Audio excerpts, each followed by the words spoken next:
Hello student, good morning. Welcome to our online classes. Today we are going to learn our 9th chapter of maths and the name of the chapter is halves and quarters. Chapter number 9 हम text book में complete कर दिया है. अब हम ये practice work book में करेंगे. ओके, सो देखते हैं. यहाँ पे फर्स्ट टॉपिक हमें दिया है कंपेयरिंग फ्रैक्शन. ओके, सो फ्रैक्शंस के रिलेटेड आपने स्टडी की है.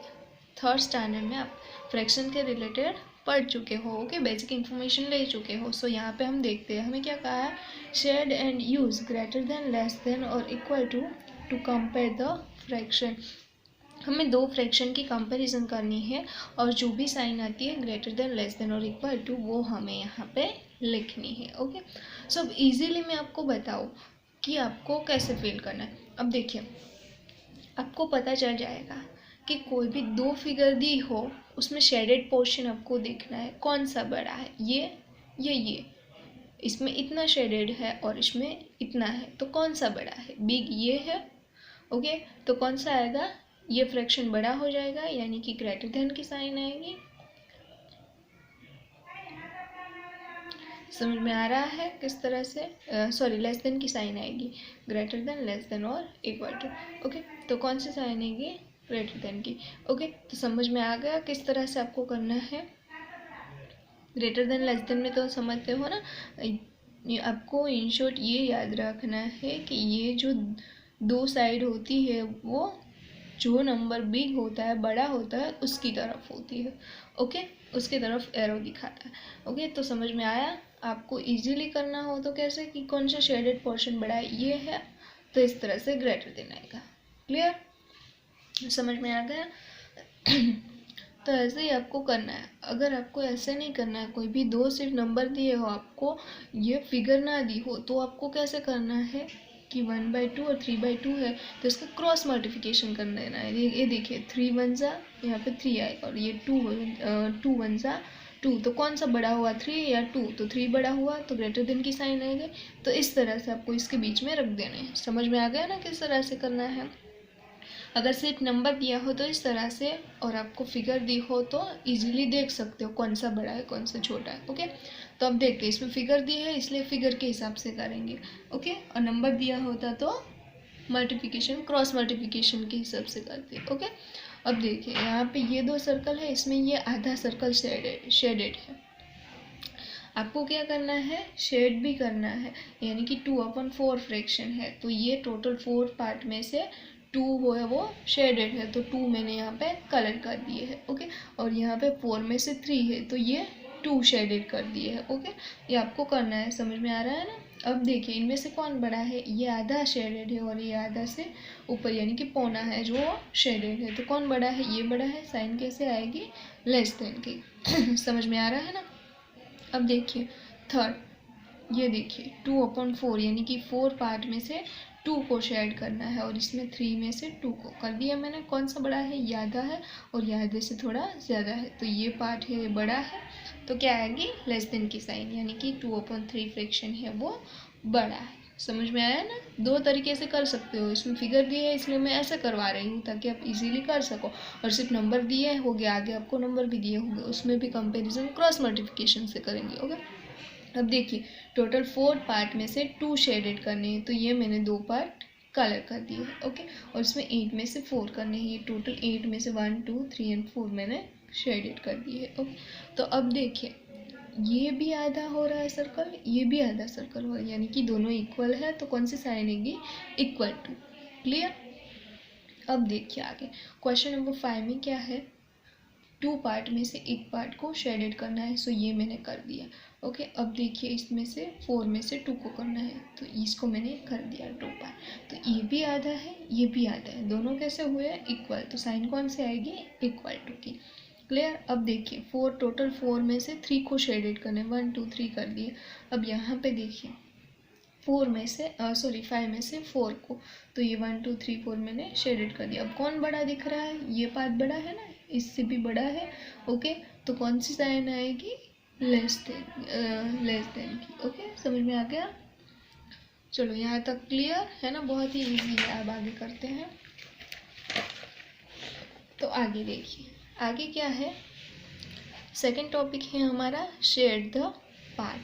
फर्स्ट है shade the figure to indicate the given fraction. आपको जो फ्रैक्शन दिया है उसमें आपको शेडेड पार्ट करना है। ओके, सो अब देखिए फर्स्ट ये आपको दिया गया है इस तरह से, टोटल 9 पार्ट है उसमें से 2 शेडेड है, इस तरह से हमें कलर करना है। ओके, अब ये देखिए 1/2 फ्रैक्शन यानी कि टोटल 2 पार्ट है उसमें से एक को आपको कलर करना है।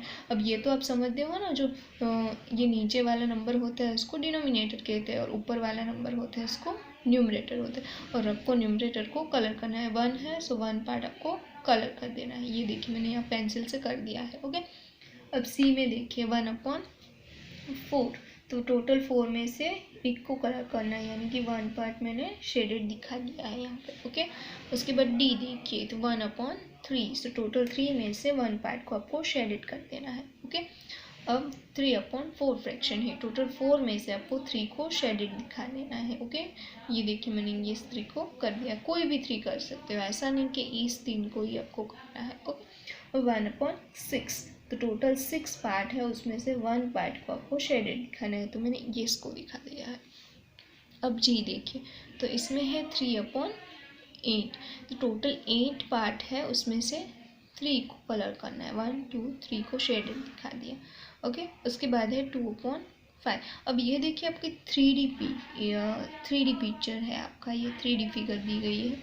ये है स्क्वायर ट्रायंगल, इस साइड भी होगी इस साइड, फिर यहाँ पे और इसके पीछे और ये नीचे, यानी कि टोटल 5 साइड दी गई है, उसमें से आपको 2 को शेडेड दिखा देना है। तो मैंने इस 2 को शेडेड दिखा दिया, 2 इसके पीछे की तरफ हो गई, एक इस साइड और एक इस साइड। ओके, स्क्वायर ट्रायंगल है ये।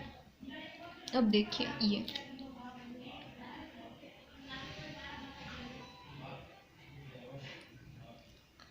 5/6 फ्रैक्शन दिया है, यानी कि टोटल 6 पार्ट में से 5 को आपको कलर कर देना है। 1 2 3 4 5 को हमने क्या कर दिया, शेडेड दिखा दिया।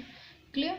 अब देखिए आगे जे में है 3/8, यानी कि टोटल 8 में से आपको 3 को शेडेड करना है। टोटल 8 में से ये 3 को हम क्या कर देंगे, शेडेड पोर्शन। ये 2/5, यानी कि 5 में से 2 को शेडेड दिखाना है। 1/5 यानी कि टोटल 5 में से 1 को शेडेड दिखाना है। ओके, फिर 7/8, तो 8 में से 7 को आपको शेडेड दिखाना है। फिर 3/10, तो 10 टोटल ये 10 पार्ट है उसमें से 3 को कलर करना है, कोई भी 3 कर सकते हैं, ऐसा नहीं कि ये 3 ही करना है। ओके, उसके बाद 3/5, ये टोटल 5 पार्ट में से 3 को कलर करना है, तो मैंने इस 3 को कलर कर दिया, इस 3 को भी कर सकते हो। ओके, है ना, बहुत ही ईजी। क्लियर। अब देखते हैं आगे है क्वेश्चन नंबर 2। सो क्वेश्चन 2 में क्या कहा है, right fraction for the shaded region. आपको फ्रैक्शन लिखना है, शेडेड पोर्शन आपको यहाँ पे दिया गया है रीजन में। अब ये आपको एग्जाम्पल पे दिया गया है 1 2 3 4 5, टोटल 5 पार्ट है उसमें से 2 शेडेड है, यानी कि 2/5। ओके, फिर बी देखिए कितने हैं, टोटल 1 2 3 4 5 6, उसमें से शेडेड पोर्शन कितने हैं, 1 2 3 4, तो फ्रैक्शन क्या आएगा, 4/6 टोटल है वो डिनोमिनेटर में आएंगे, और जितने शेडेड पार्ट है उतने न्यूमरेटर में आएंगे। ओके, अब देखिए सी में टोटल 3 है उसमें से 2 शेडेड है, तो क्या आएगा 2/3। फिर डी 1 2 3 4 टोटल है, सो 4 और कितने शेडेड है 1, सो फ्रैक्शन क्या बन जाएगा 1/4। फिर देखिए ई में कितने हैं 1 2 3 4 5 6 7 8, टोटल 8 है और इसमें से कितने कलर किए हुए हैं 3, सो फ्रैक्शन क्या बन जाएगा 3/8। उसके बाद एफ देखिए टोटल कितने पार्ट है 1 2 3 4 5 6, 6 में से कितने शेडेड है 1 2 3, तो 3 पे हम क्या कर देंगे। ओके, तो फ्रैक्शन क्या बन जाएगा 3/6। उसके बाद देखते हैं जी,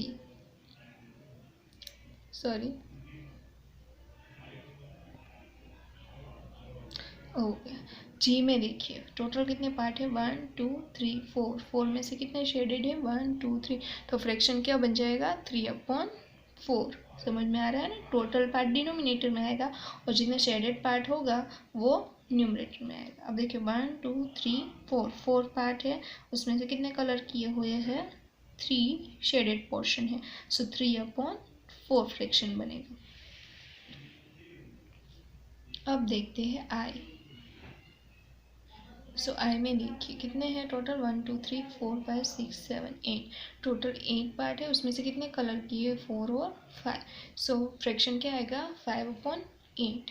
अब जे में देखिए टोटल 4 पार्ट है, उसमें से 2 कलर किए हुए हैं, सो फ्रैक्शन क्या बनेगा 2/4। ओके, अब देखिए 1 2 3 टोटल 3 पार्ट है, 2 कलर किए हुए हैं, फ्रैक्शन क्या बनेगा 2/3। अब इसमें कितने हैं 1 2 3 4 5 6 7 8 टोटल है, और 1 2 3 4 5 सॉरी शेडेड पार्ट है, तो ये क्या हो जाएगा 5/8 फ्रैक्शन बन जाएगा। उसके बाद एम देखिए 2 है, उसमें से 1 शेडेड है, सो फ्रैक्शन क्या बनेगा 1/2। ये भी 2 में से 1, फ्रैक्शन क्या बनेगा 1/2। अब ये देखिए 3 और ये 3, 6 में से 2 आपको शेडेड पार्ट दिया है, सो फ्रैक्शन क्या बनेगा 2/6। अब देखिए 4 और ये साइड 4, यानी कि टोटल 8 में से 3 शेडेड है, तो फ्रैक्शन क्या बनेगा 3/8। क्लियर इतना? अब आगे देखते हैं। तो आगे आपको क्या दिया है फ्रैक्शन, सॉरी थोड़ा ब्लर हो रहा है। ओके, अब देखिए फ्रैक्शन में फर्स्ट दिया है 1/6 एंड 2/6 आर ब्लैंक्स फ्रैक्शन, यानी कि अब ध्यान देना आप कि जिस फ्रैक्शन का डिनोमिनेटर इक्वल हो, यानी कि इसका भी 6 है इसका भी 6 है, जिसका डिनोमिनेटर इक्वल हो जिस फ्रैक्शन का, उसको लाइक फ्रैक्शन कहते हैं। तो ये दोनों फ्रैक्शन में डिनोमिनेटर 6 6 इक्वल है, तो यहाँ पे क्या आएगा लाइक फ्रैक्शन। समझ में आया? अब सेकंड देखते हैं 9/8 इज एन ब्लैंक्स फ्रैक्शन। तो अब देखिए जिसका डिनोमिनेटर न्यूमरेटर से छोटा हो उस फ्रैक्शन को इम्प्रॉपर फ्रैक्शन कहते हैं। न्यूमरेटर बड़ा हो और डिनोमिनेटर उससे छोटा हो तो उसको इम्प्रॉपर फ्रैक्शन कहते हैं। तो यहाँ पे क्या आएगा इम्प्रॉपर। ओके, अब देखिए question 3/11 is a fraction. Okay, तो अब ध्यान देना यहाँ पे क्या था इम्प्रॉपर में डिनोमिनेटर न्यूमरेटर से छोटा था, और इसमें क्या आएगा डिनोमिनेटर न्यूमरेटर से बड़ा होना चाहिए। ओके, तो न्यूमरेटर से डिनोमिनेटर बड़ा है 11 है, यहाँ पे 3 है, तो इसमें इसको क्या कहते हैं प्रॉपर फ्रैक्शन। याद रखना, भूल मत जाना। Proper improper like.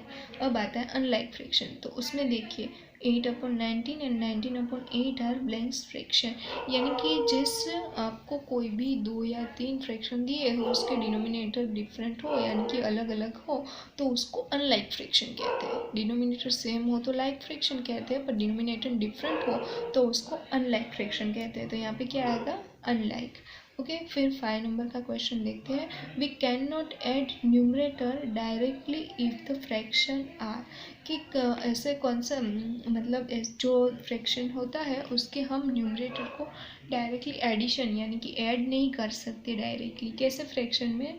क्योंकि अनलाइक फ्रैक्शन में हम डायरेक्टली ऐड नहीं कर सकते, क्योंकि अनलाइक फ्रैक्शन में दोनों के डिनोमिनेटर डिफरेंट होते हैं, इसलिए।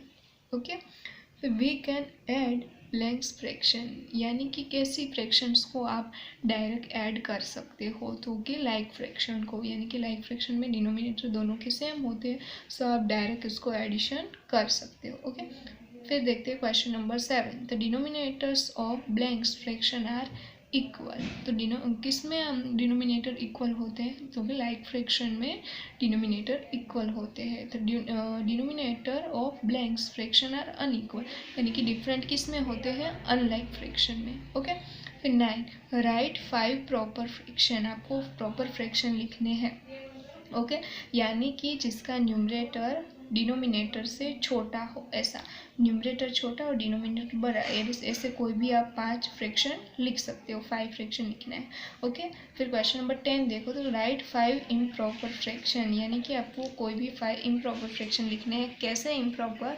तो जिसका न्यूमरेटर बड़ा हो और डिनोमिनेटर छोटा हो, ऐसे कोई भी 5 फ्रैक्शन आप यहाँ पे लिख सकते हो। ये देखिए मैंने यहाँ पे लिखा है, अपने हिसाब से आप खुद से भी कोई भी 5 लिख सकते हो। ओके, अब देखते हैं 11 राइट 2 अनलाइक फ्रैक्शन, आपको कोई भी 2 अनलाइक फ्रैक्शन लिखने हैं, यानी कि जिसके डिनोमिनेटर दोनों के डिफरेंट हो, अलग अलग हो। ओके, फिर राइट 3 लाइक फ्रैक्शन, यानी कि डिनोमिनेटर इक्वल हो, ऐसे कोई भी 3 फ्रैक्शन आपको यहाँ पे लिखने हैं। ओके, अब लिखते हैं 13, number 5 is an blanks fraction. तो नंबर 5 है वो कैसा फ्रैक्शन है। अब देखिए 5 अपन कुछ भी डिनोमिनेटर में नहीं है, इसलिए हम क्या लिख सकते हैं, यहाँ पे 1 लिख सकते हैं। तो देखिए इसमें न्यूमरेटर बड़ा हुआ, डिनोमिनेटर छोटा हुआ, तो ये कैसा फ्रैक्शन बन जाएगा, इम्प्रॉपर। सो यहाँ पे क्या लिखेंगे, इम्प्रॉपर। फिर number 0.1 is an blanks fraction. तो 0.1 को हम 1/10 लिख सकते हैं। ओके तो इसमें न्यूमरेटर छोटा है, डिनोमिनेटर बड़ा है, तो ये कैसा फ्रैक्शन बनेगा, प्रॉपर फ्रैक्शन। क्लियर। अब देखते हैं 15, we can directly add numerators to add 2 और more fractions if they are, कि जिसमें आप न्यूमरेटर को 2 और 2 से ज़्यादा फ्रैक्शंस को आप डायरेक्टली एडिशन कर सको। वैसे कौन सा फ्रैक्शन हो गया, लाइक फ्रैक्शन, क्योंकि लाइक फ्रैक्शन में क्या होता है, डिनोमिनेटर सेम इक्वल होते हैं इसीलिए। ओके अब देखते हैं 16, सिंप्लीफाई करना है इसको, प्लस और माइनस। अब देखिए इसमें डिनोमिनेटर तीनों में सेम है, सो हम डायरेक्ट एडिशन और सब्ट्रैक्शन कर सकते हैं। सो 8 + 2 - 9 और 17 है, तीनों में सेम, सो यहाँ पे हम कॉमन ले लेंगे। ओके 8 + 2 10 - 9, सो 10 - 9 क्या आएगा, 1, और 17 डिनोमिनेटर एज इट इज। आपको आंसर क्या मिला, 1/17। क्लियर। अब देखते हैं 17 नंबर का, सिंप्लीफाई 2/10 - 8/10 + 6/10। ओके सो इसमें भी डिनोमिनेटर सेम है, सो हम क्या करेंगे, डायरेक्ट माइनस प्लस कर देंगे। ओके सो देखिए 2 - 8 + 6, डिनोमिनेटर सेम है, सो यहाँ पे कॉमन लिखेंगे। ओके 2 - 8 क्या आएगा, -6 + 6, डिनोमिनेटर इज इट इज 10, और -6 + 6 क्या हो जाएगा, 0। सो यहाँ पे क्या आ जाएगा, 0/10। तो 0/10 को हम क्या लिख सकते हैं, सिर्फ 0। समझ में आया ना। ओके अब देखते हैं question number 18। So question number 18 में क्या है, half in fractions in is written as. Half fraction को कैसे आप लिख सकते हो, सो 1/2, वो क्या हो जाएगा, हाफ हो जाएगा। क्लियर। अब देखते हैं क्वेश्चन नंबर 19। 19 में है सिंप्लीफाई 1/11 - 2/11 + 12/11। अब डिनोमिनेटर इक्वल है, सो हम न्यूमरेटर में डायरेक्ट एडिशन सब्सट्रैक्शन कर सकते हैं। सो 1 - 2 + 12, डिनोमिनेटर कॉमन। सो 1 - 2 क्या हो जाएगा, -1 + 12 11, माइनस प्लस क्या हो जाएगा, माइनस होगा, यानी कि 1 - 12 11 होगा। तो क्या आंसर आएगा, 11/11। सो 11 11 equal number cancel, so answer क्या आ जाएगा आपका 1। समझ में आया ना। क्लियर। अब क्वेश्चन नंबर 20 देखे तो कहा है, blanks is neither a proper nor an improper fraction, यानी कि जो 1 है वो कैसा फ्रैक्शन है, ना ही वो प्रॉपर फ्रैक्शन है और ना ही वो इम्प्रॉपर फ्रैक्शन है। ओके सो आंसर में क्या आएगा, 1। ओके ओके अब यहाँ पे हम क्वेश्चन 20 तक रखते हैं। इसमें आपको कोई भी या डाउट क्वेरी हो तो मुझे कमेंट बॉक्स में जाकर आप बता सकते हो। नेक्स्ट वीडियो में हम क्वेश्चन 20 से स्टार्ट करेंगे। ओके अच्छे से वीडियो देखना है, फिर आपको लिखना है, बहुत ही ईजी है। Okay thank you.